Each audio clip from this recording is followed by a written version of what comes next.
Why don't we trust the medical establishment? We don't trust the medical establishment because they were wrong about COVID. We don't trust the medical establishment because they keep lying to us. There's even a more basic reason, and this is beyond COVID and it's beyond the vaccines. It actually has to do with the topic du jour that we always have to be talking about all the time in our culture for some reason, and that is transgenderism. Transgenderism is a big part of the reason why I don't trust the medical community and the experts and the healthcare system.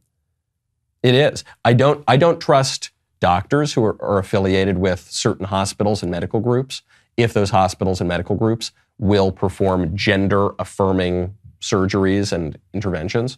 Because I think, you don't even know that a man is not a woman. How can I trust your views on any other aspect of medicine?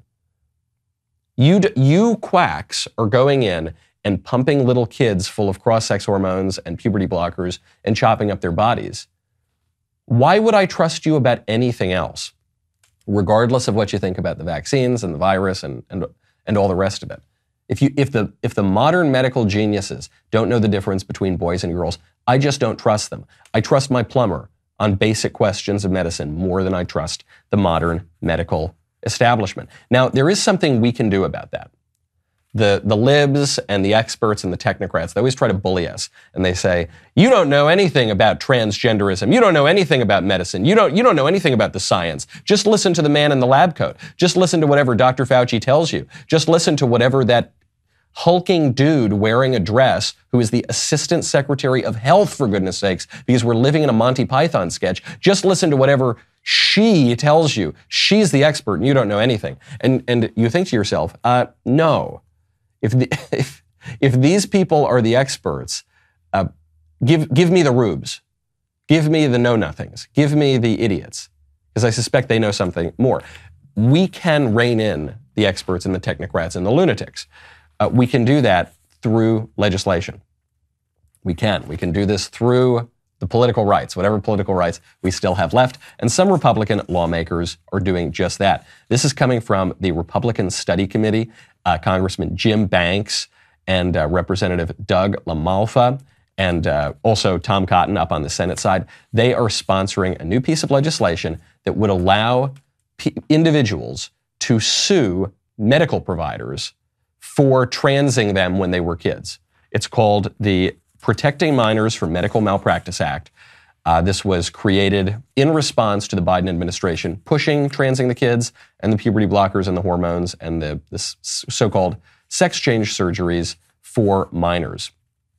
They're pushing this law because they say that these kids who grow up and they become adults and they regret having had these medical experiments performed on them, they need to be allowed to seek justice in court. At some point on this show, I'll have to read some of the testimonies that are proliferating all over the internet of people who regret their transition. Even though I don't even want to use that word, transition, it makes it sound so benign, makes it sound so simple. Oh yes, well one day I'm Michael, the next day I'm Michelle, I transitioned.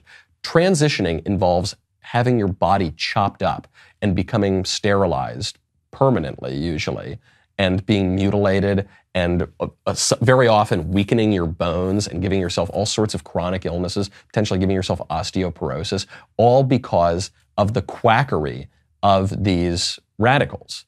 And people need to be given an opportunity for justice, especially if this happens when you're a kid. If you're a little 8-year-old kid, 8-year-olds in some cases are being put on these sorts of puberty blockers and then being put on cross-sex hormones. And then now the modern transgender medical associations are encouraging cross-sex hormones at 14, surgeries at 15, even the full-on surgery that happens below the belt at 17.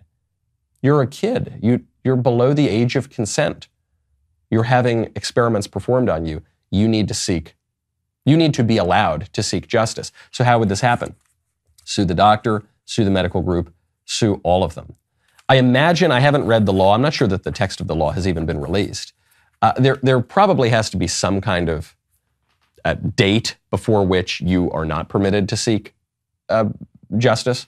I don't know that you're allowed to do this retroactively. In a way, it seems kind of unfair to the doctors who believe, even these psychos, even the people who are chopping up kids, some of them might believe that they're following the law and doing the right thing. And so I'm not sure that this law would punish them. That might become problematic. But certainly if you say, okay, after this date, if you as a doctor trans the kids, you're opening yourself up to a huge legal liability. That, at the very least, you've got to do that. That would be a huge, huge victory.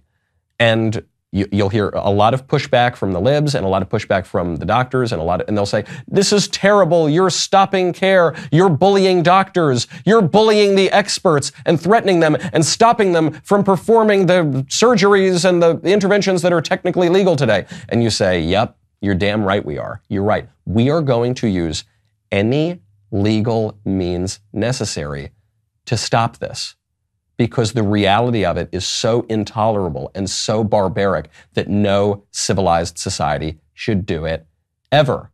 I'm glad you liked that clip.